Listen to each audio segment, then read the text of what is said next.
Ketika orang merasa ingin sendiri, bukan berarti karena dia nggak suka sama teman-temannya.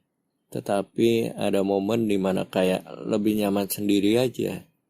Lalu bagaimana jika kamu sedang merasa seperti ini? Merasa nyaman di dalam kesendirian? Apakah itu baik? Mengapa ada orang-orang yang kondisinya seperti ini? Memang, fenomena ini biasa dialami oleh orang-orang yang usianya beranjak dewasa. Bagiku, ini bisa dianggap sebagai isyarat dari Allah untuk kita memperbaiki diri, tetapi dengan penuh konsekuensi. Zaman sekarang harus diakui bahwa sulit untuk menemukan orang jujur, orang yang punya integritas, apalagi orang yang menjunjung tinggi nilai syariat agama.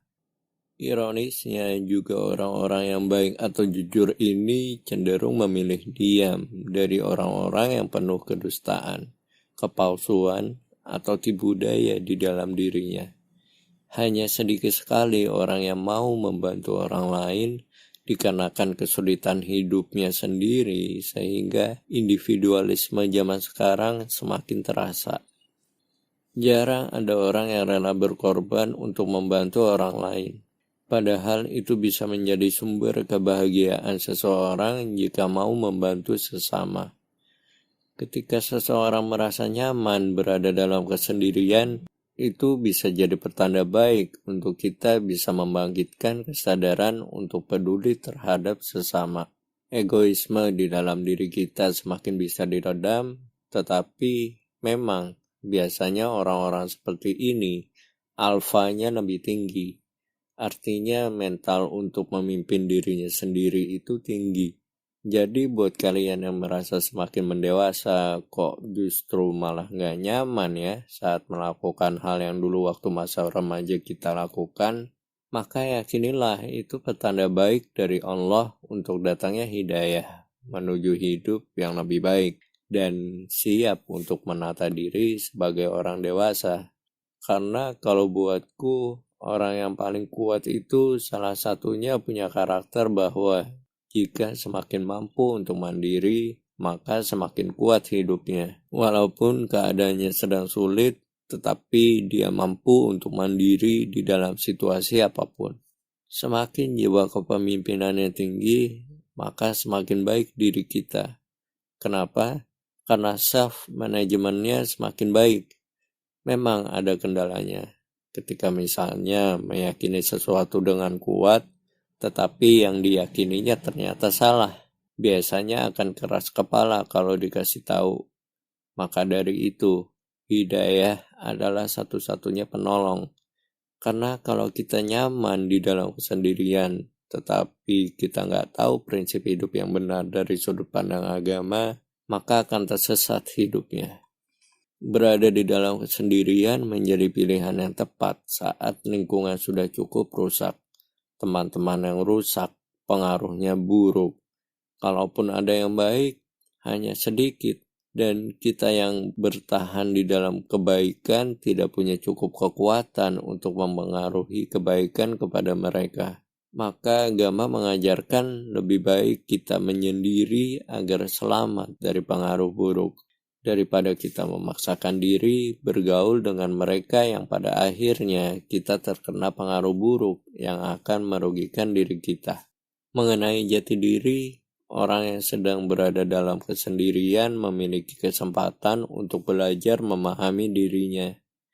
Memahami diri sendiri akan menjadikan kita mampu untuk mengendalikan diri, walaupun gak sepenuhnya. Jadi bagaimana kita bisa memahami diri sendiri? Caranya ada dua, introspeksi diri dan evaluasi diri. Evaluasi diri artinya memahami keadaan diri yang sudah terjadi di masa lalu. Sedangkan introspeksi diri terkait dengan keadaan hari ini. Ketika sudah belajar memahami diri sendiri, maka kita akan tahu kebutuhan diri kita.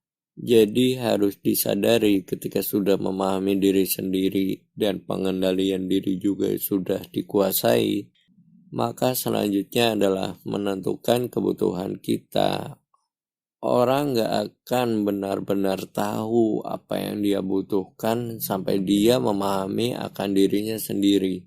Sampai tahap memahami diri sendiri aja, inilah yang dinamakan jati diri.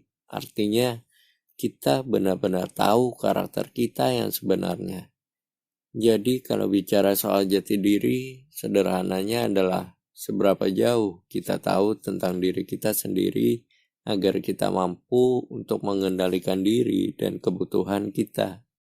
Dengan begitu, diharapkan kita mampu mengendalikan hidup kita dengan baik karena kita mampu memimpin diri kita sendiri. Kita gak akan menjadi orang yang mudah untuk dipengaruhi dan gak akan mudah untuk mengikuti sesuatu yang buruk. Bahaya jika kita nggak punya pengendalian diri, maka akan mudah mengikuti sesuatu yang kita nggak tahu dengan jelas. Apakah itu baik atau tidak? Jadi jika kamu merasa nyaman di dalam kesendirian, bukan berarti itu sesuatu yang buruk. Justru itu bisa menjadi pertanda akan datangnya hidayah, agar kita sadar keadaan zaman sekarang. Kondisi dunia hari ini sudah benar-benar gak bisa diharapkan lagi kecuali hanya kepada Allah kita berserah diri. Berusaha untuk konsisten di dalam memegang prinsip yang benar di dalam hidup ini. Mungkin kalian pernah mendengar bahwa zaman sekarang itu sulit untuk menemukan orang jujur. Zaman sekarang orang jujur udah langka. Secara naluri sebenarnya kita tahu bahwa memang populasi orang baik atau orang jujur itu sudah sangat sedikit.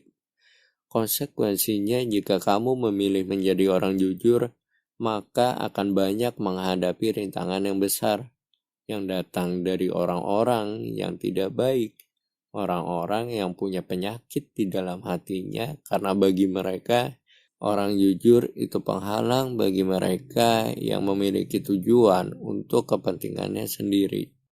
Jadi, buat kalian yang sudah sadar akan kehidupan di dunia hari ini, zaman ini, semoga kedepannya semakin kuat imannya, semakin bertambah keyakinannya akan kebutuhan kita menjadi orang yang jujur. Sifat jujur itu mewakili semua kebaikan yang ada pada manusia, mewakili semua kemuliaan yang ada pada akhlak seseorang. Jujur itu prioritas utama. Kenapa? Karena kalau mengartikan orang baik adalah orang yang dermawan, peduli, perhatian, atau lemah lembut, mohon maaf, psikopat juga bisa begitu, orang jahat juga bisa begitu, penipu pun juga bisa begitu.